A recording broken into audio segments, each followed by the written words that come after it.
it's to a certain land, right? And that they have sovereignty. It's the state that organizes that sovereignty, right? So I think it's applicable. There are some nationalisms that don't fit into that, right? So some nationalisms are not territorial nationalism. If we're talking about the queer nation, right? That's not a that's a political statement, but it's not a territorial aspiration. But most nationalisms have territorial aspirations, and when we say territory, we're talking about a territory that can be governed, and that's what a state is. I think that kind of answered it. I saw a hand over there, so I just want to get to him. I'm doing this by order, based on what I see, so if I miss you, believe me, it's not deliberate. Okay. It's a two-part question? Two questions. All right, first question. Do you think it's right that Israel recognizes Hamas and tries to work with them legitimately, even though in their charter they have that they want to destroy Israel and do not accept Israel as a state, which is illegal under United Nations law? Do you want me to do that one first and say the next one? Is it related? No. Go ahead. I think you have to negotiate with your enemies, right? And Hamas could go. There's different parts of Hamas. There's Gaza Hamas. There's prison Hamas, and there's Syria Hamas, right? And they have very different kind of orientations. And I think it's they were elected, right? So they are in many ways legitimate representatives of Palestinians. They are enemies of Israel. There's no question about it. But I absolutely think that they have to be negotiated with. All right, second question. Regardless of events prior to 1945, doesn't the Grand Mufti's alignment with Hitler and his meetings with him to sign peace agreements kind of null and void any sort of plea that they can partition the land, that they want to do it the same way Germany was partitioned the way that the Allies wanted to after World War II? Well, Germany remained a state after World War II. Two states. Particularly talking about Berlin. Okay. The Allies partitioned it whatever way they felt they wanted to do it, since the Axis powers were against them. Okay, well, you got a couple of questions there. First about the Mufti and Hitler. Mufti toured Europe, right? And he toured. This is when at the same time that Jesse Owens, Jesse Owens, ran the Olympics in Berlin, right? Jesse Owens didn't sign a peace agreement though. With Hitler. Well, no, but he was in Berlin, right? And he had relationships. I mean, there was the Olympics there, and there were relationships. I don't want to talk about Jesse Owens. Jesse Owens was a runner in the Olympics. He was a sprinter, right? Something like that. The Mufti toured Europe in the 30s and had his picture taken in many places. And he was trying to build support in Europe. And what became, right, the Holocaust in Germany. I don't know if he could have foreseen that. Right? I don't know what he would have decided had he known what was going to happen, whether he would have rejected those kinds of photo ops with Nazis, right? In 1936, it was kind of a different place. But I think the important thing that I would respond to is that, if you walk through Yad Vashem, the Holocaust Museum in Jerusalem, or you read a Zionist perspective of this, you would think that the Mufti went to Hitler and went to Germany to make a deal, which is not what happened. He was touring Europe and went to all the European leaders, among them the Nazis.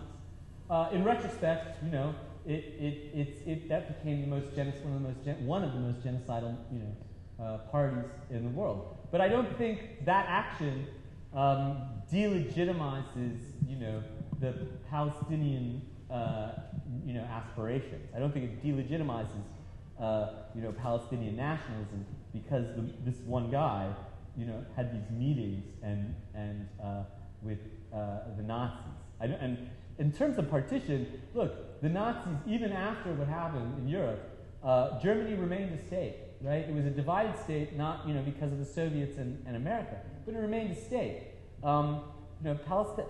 We could make a better comparison. We looked at one of those earlier maps of the Polish-Lithuanian Confederation, how that was partitioned by Prussia and Russia and obliterated. That's more of what happened to the Palestinians, is that their land was partitioned and they had no state, right? It's not exactly like Germany. But, I think to hold on to those photos and those meetings with the Nazis, and to say, well, therefore, because those happened, that characterizes the Palestinian movement. I showed that slide. I think that's a mistake. I think it's an attempt it's not to recognize their mutual personhood, right? And their aspiration for basically the same kinds of things that we all want, which is security and safety. Okay. I see you. I just want to. He had a question, and then I'm gonna go to you. I've been raised Jewish, and that that Israel has every right to exist, and I've now that I'm studying this in college on the side, I've come to realize that I personally feel that a two-state nation should exist. And in one of your last slides, you had 4 different maps over the course of Israel's history, 2 of which I think is kind of absurd and just won't work. But maybe the 2 other maps, like the UN plan and maybe the way it is now as two-state nations, have those been addressed to both sides, and what has been done about it, has been just thrown out immediately? The position of the PLO is the 1967 borders, right? Pull out to the 1967 borders. That would be the settlement. That's what they want. And because the PLO wanted that, and because that's the sort of scene where like Labour Party in Israel wanted, that they were sort of moving towards that 67 borders as the basis of a compromise.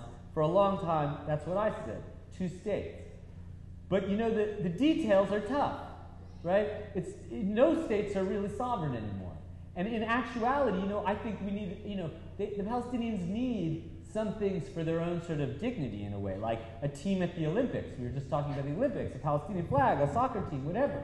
They need that stuff. And so for that kind of nationalism, I think there has to be some of that. So going right to a one-state solution is kind of impossible. But I think a better, perhaps, direction is to think about, an end of the wars and a moving towards a Middle East confederation in which, like Europe, Europe fought with each other for a very long time. Bloody, bloody wars. And today, someone from France can cross the borders without, any problem, and can take a job in Germany, its arch enemy, a generation ago, and get the same rights, right, as part of the EU. And I think that, I would dream of a kind of situation in the Middle East where Israel can raise its flag and Palestinians can raise its flag, but that stuff only matters at the Olympics.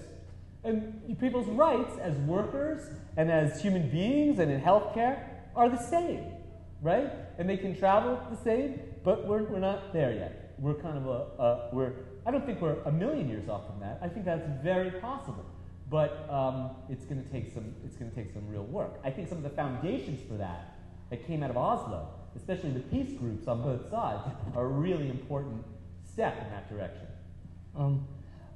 She has a question, but it's all right. Okay, then can I raise a question? Is it fair for me to raise a question? Sure.